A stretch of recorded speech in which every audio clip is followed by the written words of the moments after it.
Good morning mga beshi. So, nandito ako sa kitchen. Magagawa ako ng salad. Red cabbage and white cabbage. So, yan. Ito ang gagawin ko. Kakaskas ako dito. Ito ang gagawin natin for today. So, yesterday, it's my pre-day.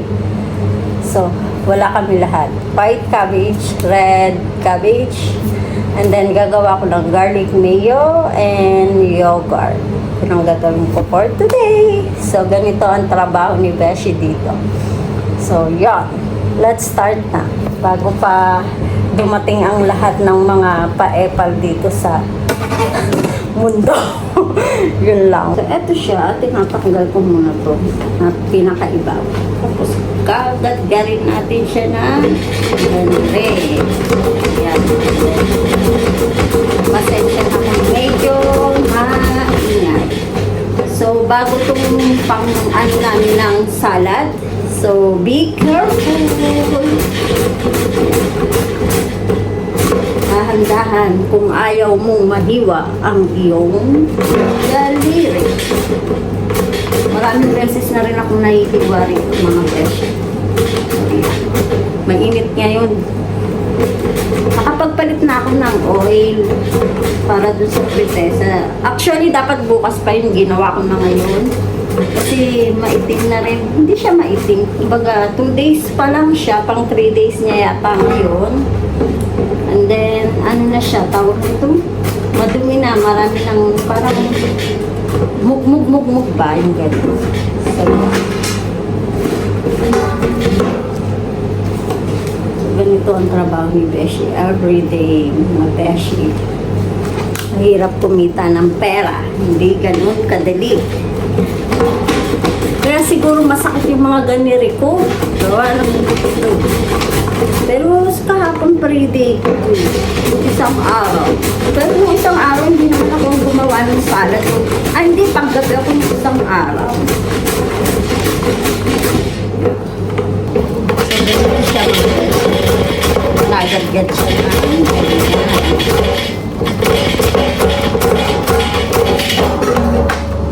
Pasensya lang sa ingay, ha? Ganun talaga. Hindi ako makapagmadali kasi bago itong pang ano natin. So, mahiwa yung kamay ko. So, eto na siya mga beshi. Natapos ko na 3 maliliit o 4 na maliliit yung ginawa ko. Eto na siya. Ngayon, lalagyan natin siya ng sugar o set or vinegar na tinatawag sa kanila at saka asukal at konting oil. Ito yung parang vinegar sa kanila o set. Yan. Yan ang vinegar sa kanila. And then, gagamitan natin ng mantika, asin, at asukal. Yan. Bubukas tayo ng bagong asukal. So, 3 dangkal yan. 3 ganito ko. Yun lang ang tansya ko, ah. Yan. Tapos, konti. And then, mga kalahating kamao ko. Kamao ba? O palad. Sipat ng palad. Yan. Ganyan. And then, lalagyan natin siya ng tansyahan lang ng vinegar. O oset ang tawag sa kanila. Tansyahan lang. Kailangan medyo maasim-asim na manamis-namis at maalat-alat. Ganun yung ano niya. Yung lasa niya. Tapos, konting oil. Yan. And then, imimix lang natin siya, mga besh. Ganun lang siya. Mix lang. Yun, ganun lang, mga besh. Imix lang natin siya para maghalo yung vinegar, mantika, at saka yung oil, and then sugar, and yeah. Basta ang lasa niya dapat medyo ano siya, manamis-namis, na maalat-alat na medyo maasim-asim. Ganun yung lasa niya dapat. Ganun yung taste. And then, same process lang din dun sa white cabbage na gagawin ko. Yung white cabbage, para siyang coleslaw. Kaya lang kasi ang coleslaw, diba nilalagyan siya ng yogurt or mayonnaise, I think. And then, yeah. And then, it's like so. And then, tatry lang natin. Good. Pwede na. Pwede nang pagtyagaan. Yan, mga beshi. Done! Pwede na yan. Ayan, eto na siya. Kanina, di ba, medyo ano pa. Ngayon, parang ano na yung kulay niya. Tapos, ilalagay natin siya sa keyboard dito. Yun lang, mga beshi. After nun, dito namin siya nilalagay sa balde, kung tawagin sa atin. So, ako, hinuhugasan ko talaga at saka pinupunasan. Dinadry ko muna siya para make sure na malinis yung gawa natin, di ba? Ayan. Ako kasi ang toka ngayon sa paggawa ng salad. That's why I'm here. So, ilalagay ko na siya dito. Ayan, ilalagay na natin siya dyan. Tapos gagawa ko ng garlic mayonnaise and yogurt.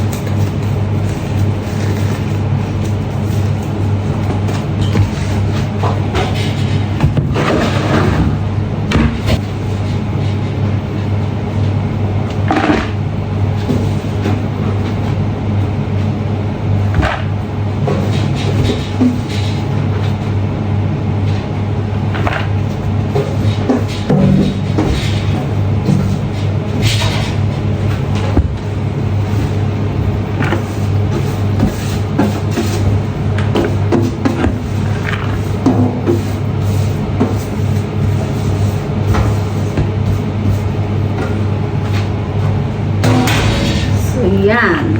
Red cabbage is done.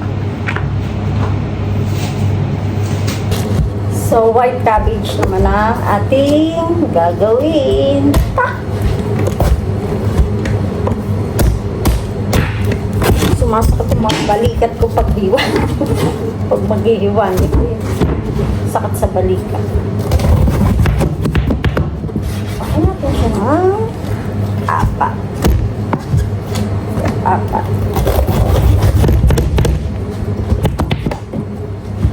Like so. And then, for this.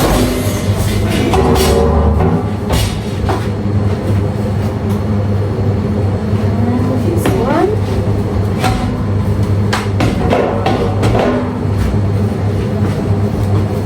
Tapos, tatanggalit lang natin ulit ito. Yan. Hatiin ko masyadong malaki, hindi ko mahawakan. Yan. And this.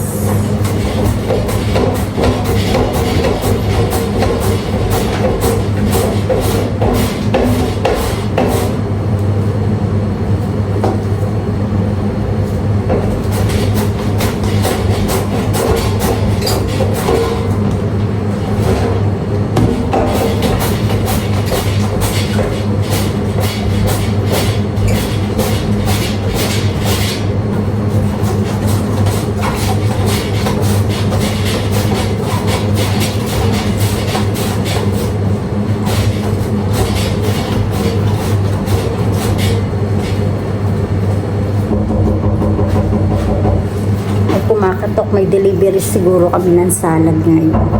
So yun mga beshi, dumating yung delivery ng gulay. Kaya napahinto ako. Pero ito, continuation. Isa na lang siya. Mahina na ako magsalita kasi nandito na yung isa ko pang kasama. So yun, minsan hindi ko sa kanila pinakikitang nagbablog ako. Kaya ganun mga beshi. Yun mga beshi. Talagyan ko na siya ng asukal.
itong inaano.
Sugar, no? Exactly. Dinalan ako ng kape nung kasama ko. Kape muna tayo mga beshi. Coffee. Kapag kape na ako sa bahay, actually wala pa nga akong almusal na naman. Puro kape na lang ako ngayon. Yan. Kape latte.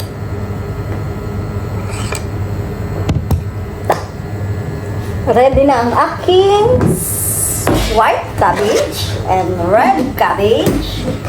So, gagawa naman ako ng garlic mayo and yogurt. Yeah, mga beshi. Marami akong exhibition ngayon. Pahinto-hinto. And then, susulatan natin ng white cabbage. Tapos yung date, important yun na ilalagay dahil para malaman natin kung ilang araw na siya. But usually naman ang salad namin everyday kami gumagawa. Kaya everyday is fresh. Yeah. Ngayon naman mga beshi, ang gagawin ko is garlic mayo. So 5 kilo garlic. Yeah, 5 kilo garlic. Sasalin ko siya din eh.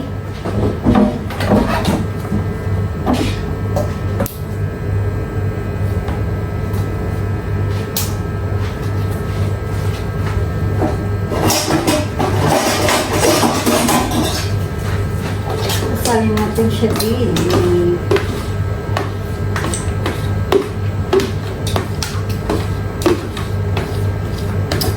Alam niyo ba mga beshi, pwede na magtayo ng negosyo nito sa Pilipinas. Ipon ako magtayo ako ng negosyo na shawarma. Shawarma siya tinawagin sa atin.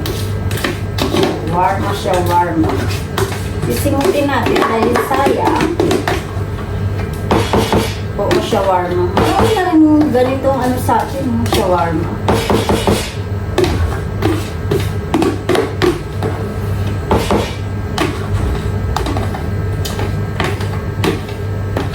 So, don't worry. And then, meron na akong ininit na garlic.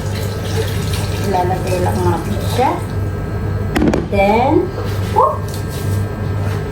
i-mix natin. Ganiri. Hindi ko alam kung sakto na. Sakto na siguro.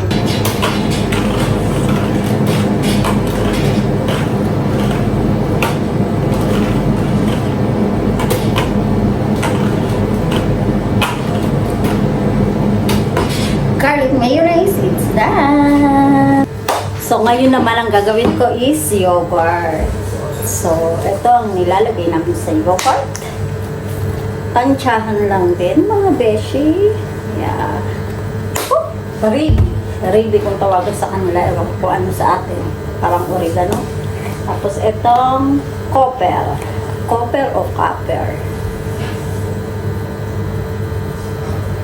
Puntahan lang mga beshi. And then, mix, mix, mix. Yeah. Plus na itong gagawin ko, ready na. Meron na kami lahat ng kailangan namin.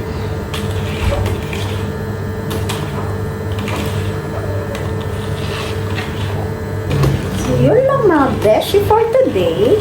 I think so.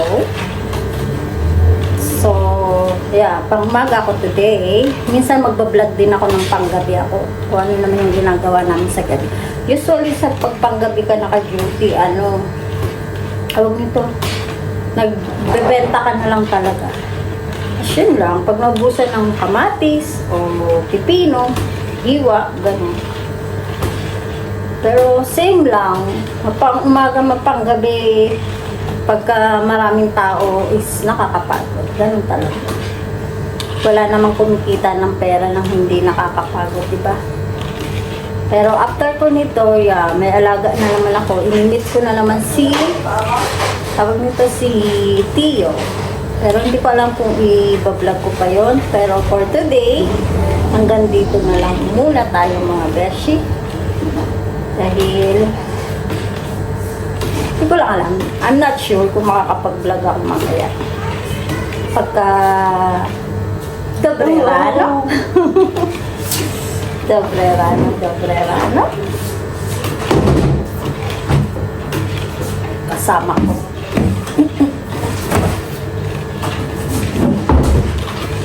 That's what I did today. All of this. So, I'm done for today, mga beshi. So, see you in my next vlog. Bye!